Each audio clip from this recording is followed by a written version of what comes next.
ভারতীয় এলসি পেঁয়াজ আমদানি চলছে। আপনারা আমার সামনে এলসি পেঁয়াজ দেখতে পাচ্ছেন এবং সুপ্রিয় দর্শক, এবং এই এলসি পেঁয়াজের দরদাম এবং দেশি পেঁয়াজ, রসুন, আলুর দরদাম জানিয়ে দিতে আমরা ঢাকা শ্যামবাজারে এসেছি। এবং আজকের বাজারে এই শ্যামবাজারে পেঁয়াজ কত টাকা পরিমাণে বেচাবিক্রি ছিল কিংবা আছে, এবং আলু কত টাকা করে বেচাবিক্রি চলছে, আমরা সেটাই আপনাদেরকে জানিয়ে দেব। এবং দেখতে পাচ্ছেন এদিকে কিন্তু আলু রয়েছে। এবং সবশেষ যে তথ্যটা ছিল, পেঁয়াজের বাজার কিন্তু এখনও আবারও কমে গিয়েছে, বাজার কিন্তু বাড়ে নাই। এবং আমরা দিকে যদি পেঁয়াজ দেখাই, যে পেঁয়াজ রয়েছে, এ পেঁয়াজ মার্কেটে কত টাকা পরিমাণে এই সমস্ত পেঁয়াজ মার্কেটে বেচাবিক্রি চলছে, ইন্ডিয়ান এলসি পেঁয়াজ, সেটা আপনাদেরকে জানিয়ে দিচ্ছি। এবং তার আগে আপনাদেরকে যদি একটু যদি আলুর দরদাম জানাই আর দেশি পেঁয়াজের দরদাম জানাই।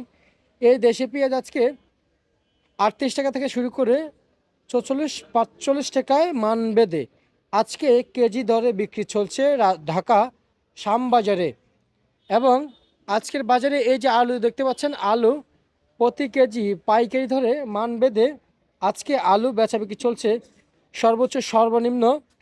প্রিয় দর্শক বন্ধুরা, প্রতি কেজি মান বেঁধে সর্বোচ্চ সর্বনিম্ন কিন্তু যে দরদাম ছিল, এই যে আলু 14 টাকা থেকে 18 টাকা সর্বনিম্ন আলু পুরাতন আলু মার্কেটে বেচা বিক্রি রয়েছে প্রতি কেজি পাইকারি 8 টাকা থেকে 10 টাকা।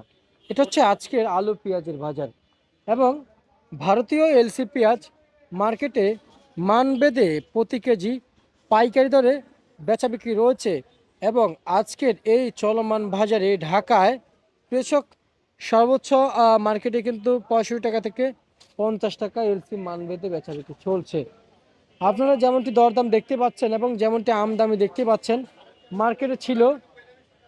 এই যে দেশীয় রসুনের দিকে বেচাবিক্রি চলছে, দেশীয় রসুন, এবং এই যে দেশীয় রসুন রয়েছে, এই দেশীয় রসুন মার্কেটে মান বেঁধে বেচাবিক্রি চলছে। যে দেখা যাচ্ছে আজকে 70 টাকা থেকে 80 টাকা সর্বনিম্ন দেশীয় রসুন মার্কেটে বেচাবিক্রি চলছে। প্রিয় দর্শক বন্ধুরা, 60 টাকা থেকে 50 টাকায়।